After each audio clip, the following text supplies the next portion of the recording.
ஆண்டவரும் அருமை இரட்சகருமான இயேசு கிறிஸ்துவின் நாமத்தினாலே உங்கள் யாவருக்கும் என்னுடைய அன்பின் வாழ்த்துக்கள். அனுதினமும் இயேசுவோடு என்கிற இந்த காலை தியானத்தில் ஆண்டவருடைய வார்த்தைகளை கவனமாய் கேளுங்கள். அநேகருடைய உள்ளங்கள் தவித்து கொண்டிருக்கிறதை ஆண்டவர் ஒவ்வொரு நாளும் உணர்த்துகிறார்.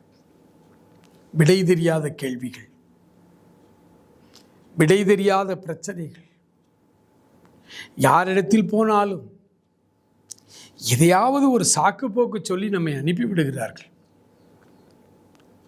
ஆவிக்குரிய பிள்ளைகளாக இருந்தால் பாஸ்டர்கள் ஜெபம் பண்ணி நம்முடைய பிரச்சனையை சொல்லும்போது உடனே பிசாசு போராட்டம் என்று ஒரே வார்த்தையிலே சொல்லி அனுப்பிவிடுகிறார்கள். சரி, பிசாசு போராட்டம் தான், ரைட். அப்படின்னா அந்த போராட்டத்தை மாற்றுவதற்காக நீங்கள் ஜெபம் பண்ணுங்க. விடை தெரியாத பிரச்சனைகள், மர்மங்கள், அதனால் உண்டாகிற விரக்தி.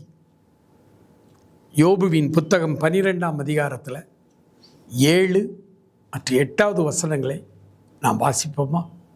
இப்போது நீ மிருகங்களை கேட்டுப்பார், அவைகள் உனக்கு போதிக்கும். ஆகாயத்து பறவைகளை கேள், அவைகள் உனக்கு அறிவிக்கும். அல்லது பூமியை விசாரித்து கேள், அது உனக்கு உபதேசிக்கும்.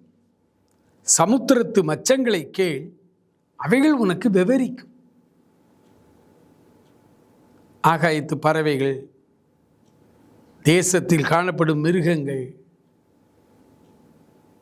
கடலிலே வாழும் உயிரினங்கள், உயிரே இல்லாத இந்த பூமி, இவைகள் எல்லாமே ஆண்டவருடைய வார்த்தைகளைத்தான் அறிவித்து கொண்டே இருக்கிறது. அதனால தான் நீதிமொழிகளின் புஸ்தகத்தை எழுதும் பொழுது ஞானி சொல்லுகிறார்,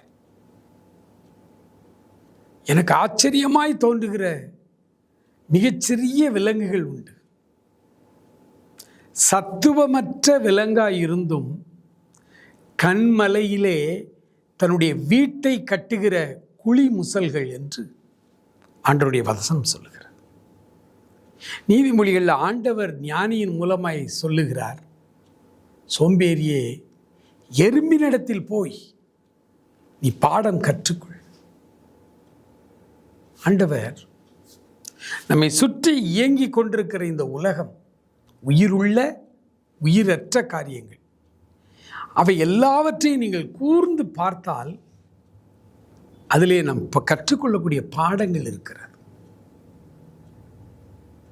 ரொம்ப துக்கத்தோடு இருக்கிறியோ?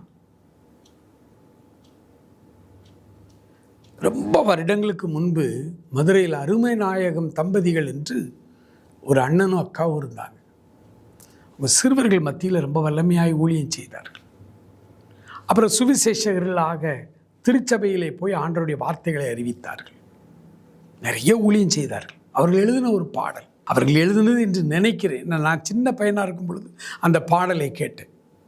சின்ன சிட்டுக்குருவியே, சின்ன சிட்டுக்குருவியே, உன்னை அழகாக படைத்தது யார்?